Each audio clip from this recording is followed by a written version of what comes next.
Hola chicos, pensaron que me iba, pero estoy aquí otra vez molestándolos y dando seguimiento a lo que vimos el día de hoy, para ustedes el día de ayer.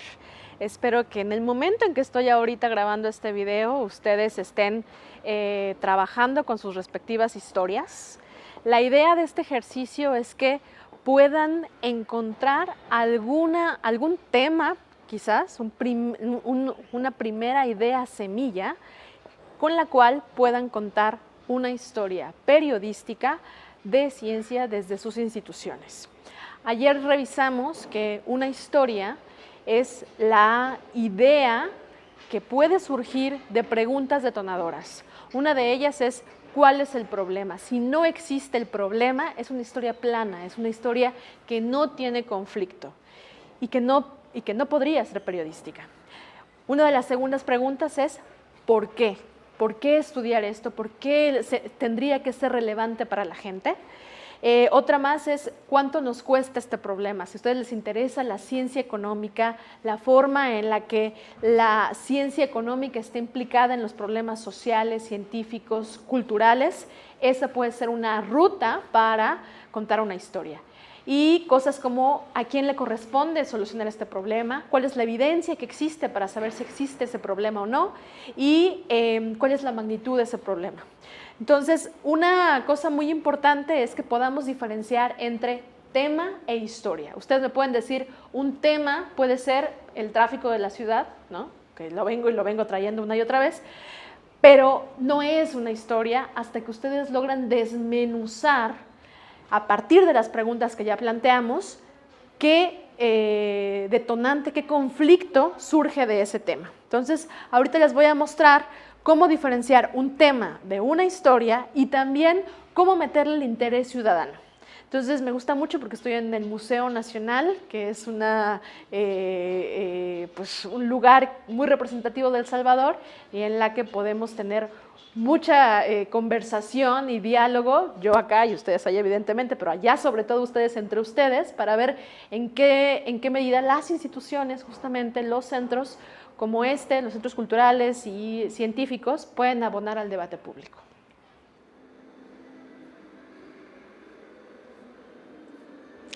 Antes de seguir, tengo que hacer una mínima corrección. Yo sé que dije Museo Nacional, en realidad es el Museo de Arte de El Salvador, que pues nos acogió hoy para contarles la segunda parte de esta sesión. Ustedes van a estar viendo la presentación en la pantalla. Y esta primera diapositiva tiene que ver con diferenciar un tema de una historia. Entonces, en la primera columna van a ver temas, quiere decir ideas generales, ¿no? Hablamos, por ejemplo, de la extinción de especies. Podría ser un tema muy general, pero si planteamos una pregunta del tipo: ¿la crisis de la biodiversidad actual es resultado únicamente de la pérdida de las especies? Entonces ya nos da una profundidad o nos obliga a pensar desde otra perspectiva sobre la pérdida de especies, la extinción de especies. Y esto que les estoy contando nacen de historias de televisión que ya hice, ¿no? Y entonces esta historia es bien interesante porque lo que plantea es un nuevo paradigma.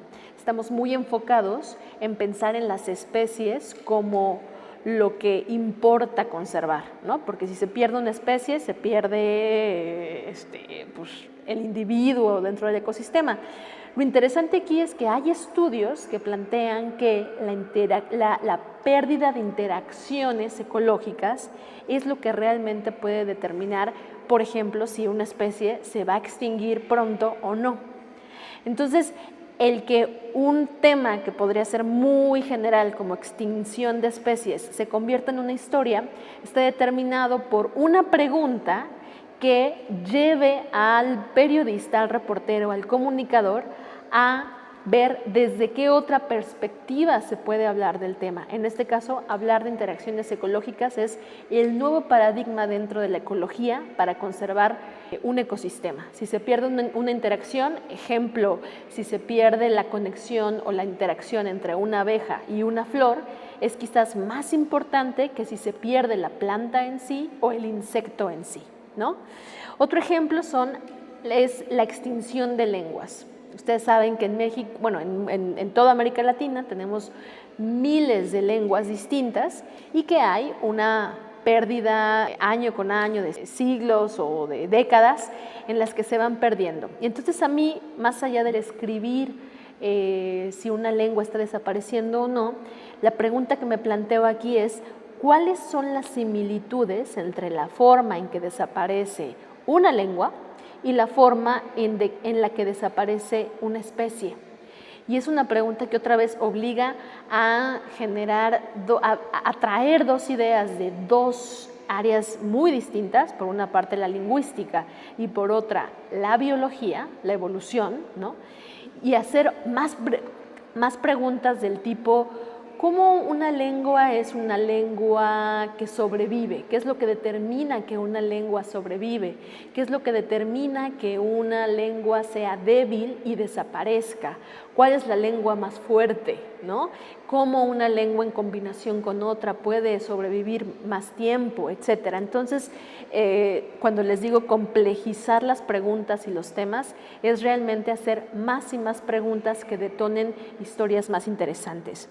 El tercer ejemplo es la planeación urbana. Ya les he hablado mucho del tráfico y todo esto, pero en este esfuerzo de conjuntar dos temas distintos, en este caso las ciudades y la ciencia, otra vez los organismos vivos, planteo esta pregunta de ¿es posible planear a una ciudad de manera más eficiente si la comparamos con un organismo vivo? Y entonces aquí la pregunta me llevó a pensar en cómo nace una ciudad, cómo se reproduce una ciudad, cómo muere una ciudad. ¿Una ciudad puede morir? ¿No? ¿Qué significa que una ciudad muera? Y en realidad esto te va a llevar a redes de consumo, redes de explotación de recursos. Y si bien no podemos decir que una ciudad muere, sí es cierto que podemos decir que una ciudad puede colapsar. Y cuando una ciudad colapsa significa que todas las necesidades y todas las demandas de energía, de recursos, ¿no? Agua, luz, servicios, desde transporte hasta manejo de residuos, es insuficiente para la cantidad de gente que habita en una ciudad. No sé si San Salvador ya está cerca o no del colapso, pero lo cierto es que hay muchas ciudades que sí están en condiciones de morir o de llegar al colapso, porque se ha hecho una planeación en la que se multiplica la población sin miramientos a los recursos que necesita esa población para mantenerse. La siguiente es los ríos y lagos de la Ciudad de México, que yo ya les planteé desde el principio, ¿no? ¿Qué información? Aquí lo planteé desde el punto de vista económico, pero en realidad puede ser qué información científica se tomó en cuenta cuando se decidió convertir los ríos y los lagos en asfalto. Y finalmente, el problema del sueño, por ejemplo, que el sueño puede ser un tema general, pero ¿qué tal si lo planteamos desde una pregunta que genere más problemáticas? Por ejemplo, ¿es la falta de sueño un criterio para evaluar la salud de los mexicanos? Debería serlo, y aquí le podemos poner mexicanos, salvadoreños, latinoamericanos en general, porque lo cierto es que cuando se hace evaluación de la salud de los ciudadanos de un país, se hace evaluación de sus enfermedades, ¿no? Genética, historia familiar, etcétera, que come incluso, pero el sueño o los problemas de sueño no suelen estar en las evaluaciones, y lo que se ha descubierto, y hay muchos estudios al respecto, es que la privación del sueño puede ser un problema grande, un problema importante que propicia enfermedades y que propicia problemas serios de salud. Entonces, ¿qué entiendo por historia? Esta es la siguiente diapositiva. Es una frase inicial de la posible historia periodística que desea elaborar el comunicador durante su investigación y pensarlo siempre desde un aspecto de conflicto, de hipótesis, de incertidumbre, ¿no? Elementos que nos hagan complejizar ese tema y que no nos vayamos simplemente como quiero hablar de la explotación de recursos. No, ¿cuál es el conflicto de esa explotación? ¿Cuál es la hipótesis que se te ocurre que podría estar propiciando ese problema? ¿Qué es lo que se sabe o no se sabe de ese problema, etcétera? Y ahí planteo tres ejemplos, ¿no? Uno de ellos es: los criterios para evaluar cómo se generan números aleatorios hoy son obsoletos, pero la física cuántica podría cambiarlo y con ello mejorar la seguridad en el intercambio de información entre dispositivos. Esto es un tema de física, no necesariamente para público general, pero tiene que ver con la seguridad en cómo compartimos la información, ¿no? Y un elemento central ahí son los números aleatorios. Entonces, los modelos que funcionaban hasta ahora ya son obsoletos porque la tecnología ha cambiado mucho. Entonces aquí planteo una especie de hipótesis, ¿no? ¿Se podría mejorar la seguridad en el intercambio de información que tenemos nosotros entre nuestros dispositivos celulares si se cambia el concepto de números aleatorios? La segunda tiene que ver con mamografía, que pues es una de las más usadas porque gracias a ella se generan imágenes de la mama, lo comentábamos ayer, y se pueden entender mejor las lesiones, posibles lesiones que hay dentro del órgano.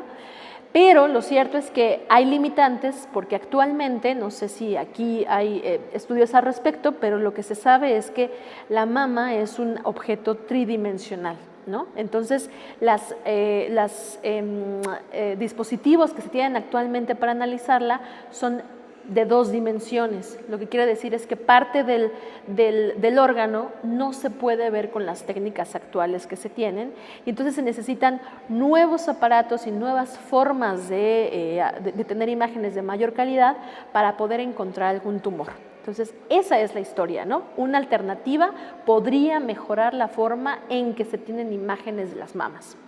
Y finalmente, esta tercera dice: entender la forma en cómo se propaga la información entre la sociedad puede transformar la forma en que se decide la cartelera en los cines. Es muy curioso cómo en los cines, por lo menos en México, uno va y encuentra la misma película todo el tiempo. ¿Por qué? ¿Qué es lo que determina que se decida que esa película tiene que estar 3 semanas y no una, ¿no? Entonces, es muy interesante que hay estudios que hacen comparaciones entre la forma en que se decide la cartelera y cómo se disemina la información, porque al final lo que encuentran es que la gente, al opinar o al recomendar una película, es lo que puede determinar que una película tenga mayor valor o no, y que las empresas actualmente que deciden cuánto tiempo se queda en una película no esté tomando esta información. Entonces, hasta para generar cierta ganancia, podrían echar un vistazo a la ciencia para ver qué de eso pueden aplicar en sus empresas. Entonces, bueno, esta es la primera parte de qué entendemos por historia. Y si se dan cuenta, son 3 líneas, 4 líneas, un párrafo, ¿no?, en el que ya está centrado el conflicto principal. O sea, no quisiera que me entreguen una cuartilla o 2 cuartillas, solamente quiero un párrafo claro en el que se centre de qué va a ir su investigación. Puede que no tengan ahorita suficiente información o que no hayan hecho suficiente investigación, eso vendrá después. Lo importante aquí es que en este primer párrafo puedan decantar la primera parte de la historia, la semilla, lo que los va a llevar a hacer toda la investigación. Con eso cerrado, pasamos a la segunda parte de la tabla, que es la tabla de intereses ciudadanos. El segundo elemento de este modelo periodístico tiene que ver con un elemento central, que es el interés ciudadano. Ya hemos comentado, ayer lo comentábamos, que uno de los grandes elementos del periodismo científico o de la comunicación institucional dentro de instituciones científicas es que trabajamos por la gente. Y en ese trabajar por la gente no significa solamente decirlo así al aire, sino esforzarnos por hacer preguntas que a la ciudadanía le interesen sobre la historia que estamos planteando. Entonces, esto significa quitarnos de algún modo la cachucha, la gorra, ¿no?, de un comunicador o de un periodista y atender esa llamada ciudadana. A ustedes les parecerá que pues es difícil en el sentido de que tu carrera o tu labor es hacer comunicación, pero en realidad no dejamos de ser ciudadanos. Entonces, de cualquier tema, aun cuando lo decidas tú, sí puedes tener algunas preguntas que te lleven a hacer un análisis mucho más profundo de cada tema. Entonces, lo que vamos a ver es simplemente cómo metemos el análisis ciudadano, el sentido ciudadano en las historias. Bien, entonces en la siguiente diapositiva lo que observamos es lo que constituye a la tabla de intereses ciudadanos. Entonces, venimos de la historia, ¿no? Ustedes ya para este entonces, si no tienen el párrafo, yo espero que ya lo tengan escrito o lo estén haciendo en estos momentos, escribir su historia en un párrafo. La siguiente parte es hacer una tabla de intereses ciudadanos con base en esa historia. ¿Qué es lo que tiene la tabla? La tabla tiene una columna A, que son los intereses que potencialmente podrían plantearse los ciudadanos.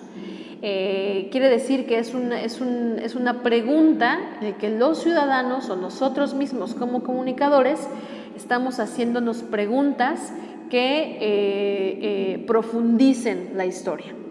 En la columna B están los puntos de información necesarios para responder esos intereses. Cuando yo les ponía la tabla del qué, cuándo, cómo y todo eso, no me centré tanto, pero en esta columna están los cómo y los porqués. Si a mí me dicen que un tema o una historia es, como les decía hace rato, hablar de la extinción de especies, lo que me interesaría en esta segunda columna es explicar, por ejemplo, cómo es que desaparece una especie y por qué es relevante para la sobrevivencia del ecosistema, ¿no? Por ejemplo. Y finalmente en la columna C tenemos las fuentes, los documentos o las personas de las que vamos a obtener la información para responder los puntos de información. Entonces, esto quizás se ve ahorita un poquito complicado, en realidad es muy sencillo. Esta siguiente tabla es lo que lo muestra muy claramente, ¿no? Entonces, en esta tabla es qué le puede interesar, en esta primera columna es qué le puede interesar a la gente que responda sobre esta historia. Cuando nosotros vamos a, no sé, a un restaurante o estamos con la familia y todo, y que nos preguntan, ¿qué historia estás trabajando?, ¿no? Esas preguntas que a esa gente se le ocurren, ¿no? Bueno, esas preguntas son las que creemos. De hecho, he hecho ejercicios de preguntarle a la gente, oye, ¿qué te interesa de esta historia?, ¿no? Nos ayuda mucho el tener retroalimentación de los ciudadanos que representan a nuestro público. En la segunda columna tenemos qué información necesito para responder estos intereses, la carnita científica básicamente, y finalmente, ¿dónde encuentro esa información o qué necesito preguntarle a mis fuentes? Entonces, con esta información es, digamos, la base, el esqueleto que nos va a permitir construir nuestra historia con intereses ciudadanos. Y entonces, les voy a mostrar un ejemplo. En este ejemplo, bueno, quisiera contarles que surge de una película, no sé si la vieron todos, pero es la película Concussion de Will Smith. Y si la vieron, los que se acuerdan, trata de una enfermedad que encuentran en jugadores de fútbol americano, ¿no? Fútbol americano. Varios jugadores empiezan a tener ahí unas actitudes raras, ¿no? Que no se les encuentra exactamente qué es lo que tienen, pero cuando mueren y este médico, que es Will Smith, hace la biopsia, encuentra un padecimiento, o más bien una cuestión rara ahí en el cerebro que él va a definir como la encefalopatía traumática crónica, CTE. Lo interesante con esto es, bueno, esa fue la historia de la película, ¿no? Y ahí terminó. Pero lo interesante es que empieza a salir información tiempo después sobre que encuentran similitudes, ¿no? Encuentran aspectos relacionados con el Alzheimer y con cambios de conducta, etcétera, en jugadores del fútbol soccer. Específicamente, los jugadores que estuvieron en la Copa Mundial de 1966, en la que ganó Inglaterra, y encuentran que 3 de ellos presentan síntomas de Alzheimer. Entonces, hay investigación ahí que empieza a preguntarse, bueno, ¿qué tal si en jugadores de fútbol soccer ocurre lo mismo? Entonces, ahí en morado están viendo mi historia. Es un párrafo un poquito más largo de 3 líneas, pero ahí plantea, digamos, la carnita de la historia que voy a contar después y sobre la cual voy a investigar. Se las leo. La única vez que Inglaterra ha ganado un mundial ocurrió en 1966, cuando fue el país anfitrión. Aunque para los ingleses aquel mundial es inolvidable por razones evidentes, para los médicos es inolvidable por una causa menos alegre. 4 de los 8 jugadores vivos que jugaron la final frente a Alemania fueron diagnosticados con demencia. La evidencia actual nos dice que esos números no son coincidencias, sino la prueba de una relación entre los miles de cabeceos que da un jugador promedio en su carrera, a la pelota, pero sobre todo a otros jugadores, sobre todo defensa y delantero, y la presencia de Alzheimer y encefalopatía traumática crónica, la misma que descubre Will Smith en la película, ambas producto de un aumento anormal de una proteína en el cerebro. Los investigadores, incluso los mexicanos, coinciden en que es necesaria la inversión para investigar esta relación, y mientras eso ocurre hay algunos que piensan que se puede disminuir el riesgo modificando elementos durante los entrenamientos. Entonces yo parto de esta historia, yo parto de esta investigación con este parrafito, y entonces me toca empezar a investigar. El segundo punto es tabla de intereses, que es la que están viendo ahí. ¿Qué se preguntaría un ciudadano a partir de este párrafo que les acabo de contar? Aquí planteo 4, yo recomiendo que solo sean 4 intereses ciudadanos o menos para que no se les haga la historia larga y grande e inmanejable. Y el primer elemento, la primera pregunta o el primer interés ciudadano que planteo ahí es: ¿cuál es el riesgo de sufrir un daño cerebral por cabecear? O sea, ¿cuál es el riesgo de que un jugador, al cabecear tantas veces durante toda su vida profesional, sufra un daño en su cerebro? La segunda pregunta es: ¿hay evidencia suficiente para establecer una relación entre los cabeceos constantes y las enfermedades neurodegenerativas, como el Alzheimer que acabamos de ver?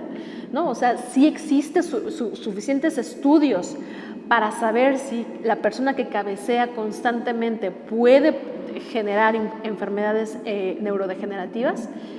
Si se dan cuenta, ya estas preguntas nos están obligando a hablar de ciencia, porque si estamos hablando de evidencia, estamos obligados a mostrar la evidencia que hay al respecto.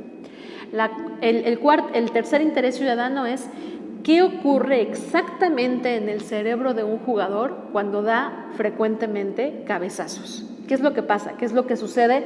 Que un cabezazo una vez y luego otra vez y luego otra vez. ¿Cuál es la explicación fisiológica que es propiciada por los cabezazos frecuentes? Y finalmente, ¿es inevitable el daño crónico degenerativo en cualquier persona que se dedique al fútbol? ¿O hay excepciones? ¿Y de qué dependen esas excepciones? Entonces, si se dan cuenta, yo ahí estoy decidiendo qué preguntas voy a hacer y qué preguntas van a guiar mi reportaje, pero estas preguntas, estos intereses ciudadanos me van a llevar automáticamente a poner puntos de información, a la ciencia. Y así es como luce, esta es la siguiente parte de la tabla, los puntos de información. Si se dan cuenta, en el primer interés de cuál es el riesgo de sufrir un daño cerebral por cabecear, estoy poniendo puntos de información que tienen que ver con datos. Los números promedio de cabeceos en soccer, que tuve que investigar, ¿no? Que son entre 6 y 12 por juego, 2,000 en promedio en una carrera de 20 años. Se sabe ya que los impactos más comunes son los que están en la cabeza.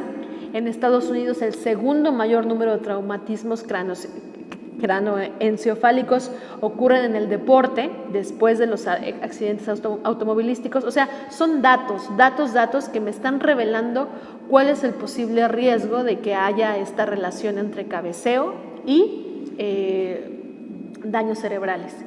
Y en mi tercera columna, como lo están viendo, están los papers, los artículos científicos, las posibles entrevistas con más investigadores, etc. Aquí, obligadamente, tengo que leer artículos científicos. Entonces, la siguiente parte es justamente buscar qué información, qué estudios. Les decía ayer, Google Scholar, pongan ahí cualquier palabra de su historia y van a llegar a papers, artículos científicos que van a tratar su tema en cualquier tema que se trate. Resulta que hay un paper, volviendo a mi investigación, hay un paper que justamente analiza que se han encontrado presencia de encefalopatía traumática crónica en jugadores retirados de fútbol, soccer. Y entonces mi pregunta automática era, bueno, si ya se encontró eso en Inglaterra, que además es nuevísimo, ocurrió en 2017 cuando justamente estaba haciendo esta historia, ¿qué pasa en México? ¿Hay estudios que planteen este posible riesgo de conmociones cerebrales en jugadores de fútbol? Y lo hay, de hecho por eso metí a este investigador como parte de mis fuentes, porque es de los pocos que han empezado a trabajar si existe esta posible relación, ¿no? Entonces paso a las entrevistas. A partir del artículo surgen preguntas que le puedo hacer al investigador. Si se dan cuenta, añadí una siguiente columna a la tabla de manera que me lleve a una pregunta. Mi interés ciudadano entonces ¿es inevitable el daño crónico degenerativo en cualquier persona que se dedica al fútbol?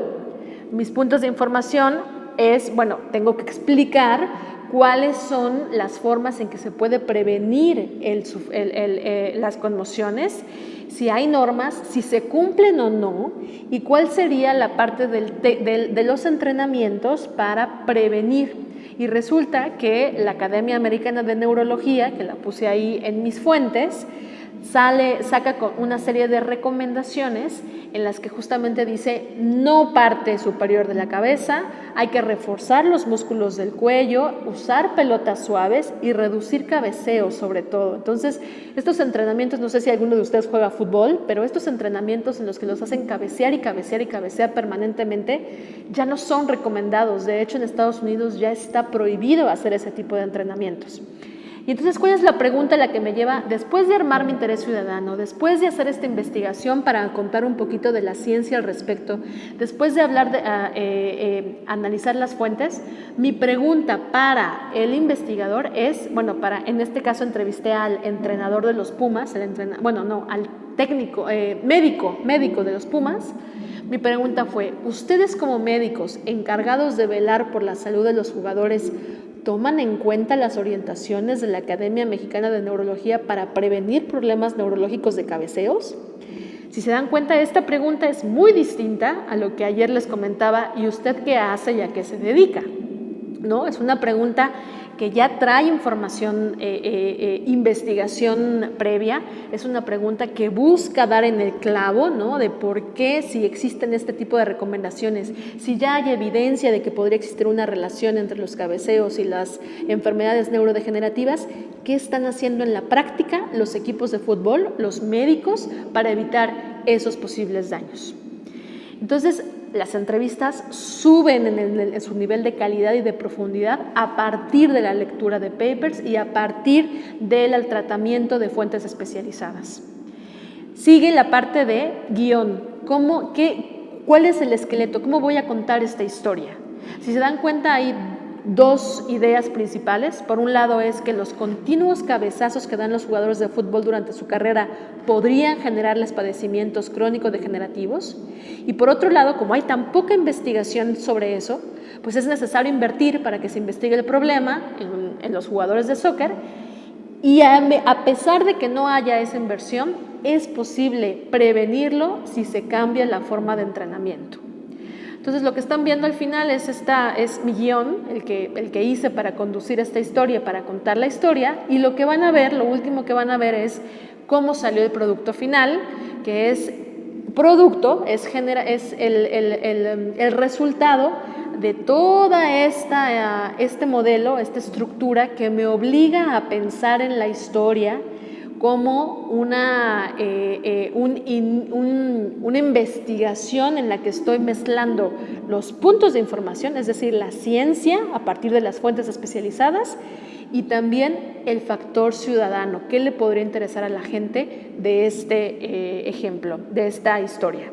Entonces, quiero que vean el programa de televisión. Si alguno de ustedes quiere hacer como producto final, como proyecto final, un programa de televisión, yo les puedo mandar los ejemplos de guión que hacemos, pero otra vez tiene que ser el resultado de una tabla que tenga información científica respecto a las preguntas que estamos planteando con un énfasis ciudadano. Si nada más contamos un pedacito de la historia o un pedacito que no tiene ciencia, se queda hueca, vuelve a ser lo que les decía ayer, comunicación de la ciencia sin ciencia. Y finalmente, lo último que quiero decirles es que la forma en la que podríamos reconocer la ciencia en las historias de ciencia tienen que ver con los elementos centrales de la ciencia, que están resumidos en esta tablita, ¿no? Que son las definiciones. Si yo voy a hablar de una historia sobre encefalopatía traumática crónica, pues tendría que definirles qué es esa enfermedad. El segundo aspecto es la magnitud. ¿Cuál es la dimensión de ese fenómeno? Estoy diciendo, ¿existe este problema en los jugadores de soccer? Bueno, ¿en cuántos de estos jugadores? Eso es la magnitud. La hipótesis, ¿qué sospecha la ciencia? ¿Qué sospechan los especialistas que podría estar produciendo esta enfermedad? ¿No? Pues podrían decir, bueno, tiene que ver con los cabezazos o tiene que ver con el balón, ¿no? Que lo van a ver ahorita también en el programa de televisión, etc. La evidencia empírica, de en qué se están basando los investigadores para afirmar lo que afirman. Entonces, en la ciencia, lo decíamos ayer, no es un asunto absoluto, no es un asunto acabado, es el resultado de analizar la evidencia empírica. Luego las explicaciones, no solamente la evidencia, sino explicar en qué consiste esa evidencia, y con eso necesitamos saber por qué y cómo suceden las cosas de cierta forma. En este caso, por qué y cómo es que los jugadores están teniendo problemas en el cerebro a partir del cabeceo, que lo van a ver en el video.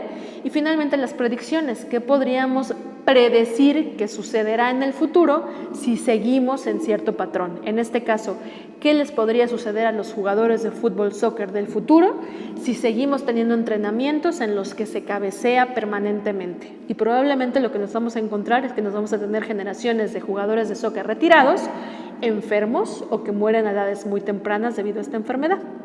Así que bueno, vean el video, analícenlo en función de estos pasos que les di ya en la estructura.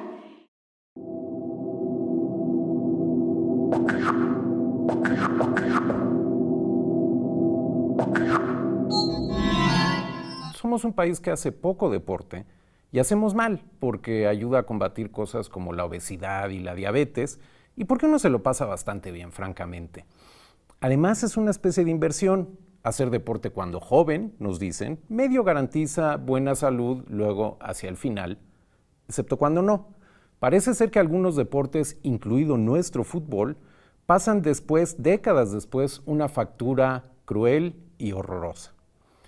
En simbiosis con las neurociencias, hoy examinamos con el doctor Leopoldo Herrera la idea de que el inocente acto de cabecear en fútbol, en nuestro fútbol, puede ser una especie de boleto para la demencia senil. Primero, Aleida Rueda toma el tema desde los niveles más altos del fútbol mundial. Los aficionados con mejor memoria recordarán esto. Es la semifinal entre Argentina y Holanda en el Mundial de Brasil en 2014. Segundos antes de desplomarse en el terreno de juego, la cabeza de Javier Mascherano había impactado contra la del holandés Georgino Wijnaldum. A pesar del evidente daño, el argentino apenas pasó 2 minutos fuera de la cancha y volvió para jugar el resto del partido.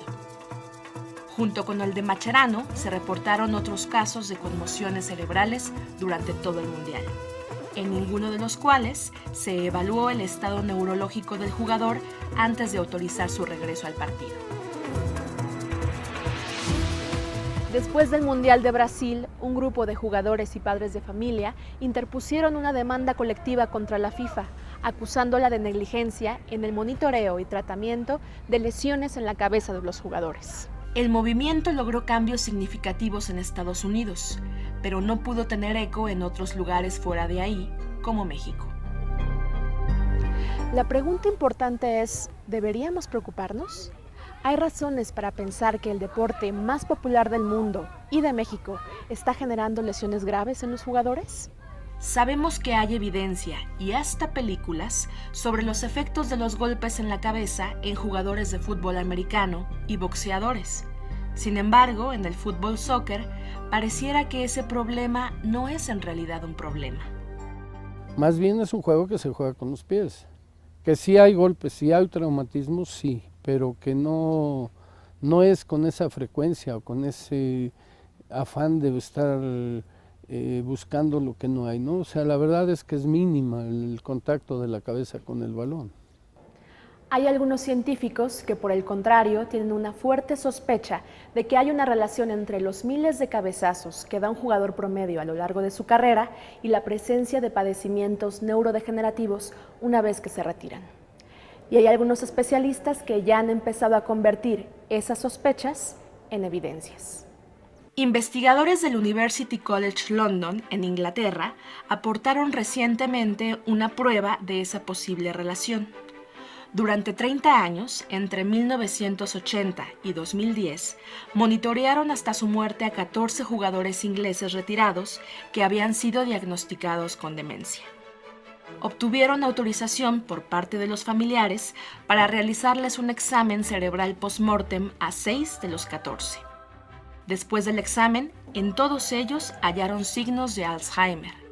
Y en 4 de los 6 encontraron una enfermedad conocida como encefalopatía traumática crónica, una lesión neurodegenerativa relacionada con la demencia, cuyos signos hasta ahora solo pueden identificarse después de la muerte.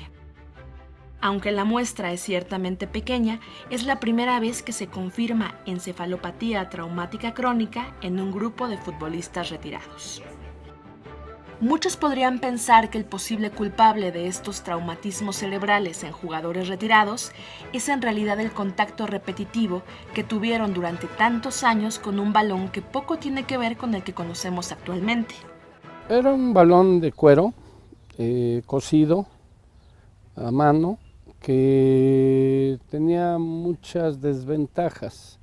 Una de ellas era muy pesado. Otra era que cuando se mojaba, todavía incrementaba ese peso.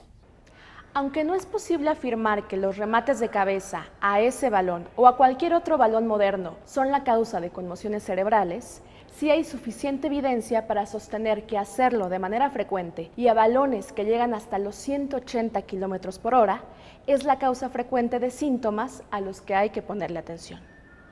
Algunos estudios, sin embargo, afirman que más que los impactos contra el balón, son las colisiones contra otros jugadores las que están más relacionadas con los traumatismos cerebrales. Sobre todo con jugadores de defensas centrales en el fútbol, porque si sacáramos una frecuencia de golpes con la cabeza, veríamos que esto, junto con los delanteros, serían los que tienen más contacto con el balón y la cabeza. Eso sería una parte, ¿no? Que sería como la repetición de daño, de golpes, pero por el otro lado, los que se van a ver siempre afectados por una conmoción cerebral, siempre tiene que ver con estas dos posiciones, o sea que se golpean la cabeza entre ambos jugadores, delantero y defensa, ¿no? Veámoslo con más detalle. Cuando la cabeza de un jugador impacta violentamente con la del otro, el cerebro se mueve agitadamente, se desplaza y rebota dentro del cráneo. El impacto hace que el cerebro se inflame y aparezcan hematomas o daños en los vasos sanguíneos y los nervios. El problema es que si estas lesiones ocurren repetidamente durante mucho tiempo, se pueden producir daños cognitivos irreparables como la encefalopatía traumática crónica. En Estados Unidos ya se ha prohibido, es decir, allá ya está prohibido que los niños menores de 12 años en las fuerzas básicas no tengan contacto directo con la cabeza y el balón. Es decir, ellos no tienen ningún tipo de entrenamiento de cabeceo. Sin embargo, hay ciertas cosas que todavía están alejadas ya de llevarlo en práctica en México, porque la regulación es muy difícil. Hay algunos que piensan que lo mejor es aplicar el principio de precaución. De acuerdo con la Academia Americana de Neurología de Estados Unidos, la mejor forma de prevenir conmociones en jugadores de soccer desde edades tempranas implica jugar y entrenar de manera distinta. Utilizar la parte frontal de la cabeza y no la superior. Reforzar con ejercicios los músculos del cuello. Usar pelotas suaves durante los entrenamientos y, sobre todo, reducir el número de cabeceos. Y efectivamente, controlar y técnicamente, sobre todo, controlar la técnica de golpeo con la cabeza. ¿Por qué con la parte frontal? Porque es la parte más fuerte que se tiene en la cabeza. Y eso es lo que se va corrigiendo desde niños. El asunto de la prevención es importante, pero los investigadores saben que la única forma de comprobar si realmente existe una relación entre el fútbol y las lesiones cerebrales en jugadores mexicanos es aportar suficientes pruebas clínicas y científicas. Pienso que se necesita más investigación para ya ahora sí con evidencia decir que se tiene que hacer algo legalmente, ¿no? Lo que se requiere siempre es hacer una evaluación neuropsicológica antes de que jueguen. La única forma de saberlo es tener un pre y un post. Lamentablemente, los equipos no hacen una línea base de sus jugadores. Y bueno, en niños que están entrenando, mucho menos. El fútbol es uno de los negocios más lucrativos del país. Aunque no hay cifras recientes, un estudio del 2010 del Grupo de la Riva reportó que entre patrocinios, taquillas, traspasos de jugadores y derechos por transmisiones en televisión, el soccer genera cerca de 90,000 millones de pesos al año. Sin embargo, prácticamente nada de esas ganancias se han destinado a averiguar cuál es el estado neurológico de los futbolistas, desde que empiezan a jugar hasta que se retiran. La evidencia es aún mínima para sacar conclusiones, pero quizás por eso es un buen momento para que los mismos jugadores y los aficionados empecemos a exigir más ciencia en el terreno de juego. Entonces, el trabajo consiste en lo siguiente. Les voy a pedir que me manden un párrafo en el que escriban su historia y que enseguida de la historia me cuenten, hagan la tabla de intereses ciudadanos con base en su historia. Esto significa que en una primera columna me van a contar cuáles son las cuatro preguntas que un ciudadano se haría sobre su historia. En la siguiente columna, la investigación, la ciencia, los cómo y los porqués de la primera columna, de las primeras preguntas, y una tercera columna en la que van a poner las fuentes, los documentos y las entrevistas de las que van a sacar la información para llenar columna B. ¿Ok? Entonces, un párrafo con su historia y una tabla de intereses ciudadanos sobre su historia. Cuando me manden la tabla y la historia, pues básicamente con eso los evaluaré, con eso los evalúo. Y pues yo esperaría que todo este material, tanto los videos como el ejercicio y pues lo que venga después, abone en esta perspectiva de hacer una comunicación institucional distinta, una comunicación que contenga contenido científico. Yo la verdad estoy muy contenta de haberlos conocido hoy, de haber interactuado con ustedes. Me hubiera encantado conocer más sobre sus historias, darle seguimiento a sus historias y que estas historias se conviertan en proyectos realmente de comunicación de la ciencia. Lamentablemente no fue posible, pero bueno, yo ya les dejé mis redes sociales, mi correo electrónico para seguir en contacto y para que de verdad puedan ustedes sentirse con la confianza de darle seguimiento a las dudas, a todo lo que venga después y que puedan realmente incorporar algunas de estas cosas en su quehacer cotidiano. Entonces, muchas gracias, les deseo montones de suertes, buenas vibras y los espero en México algún momento.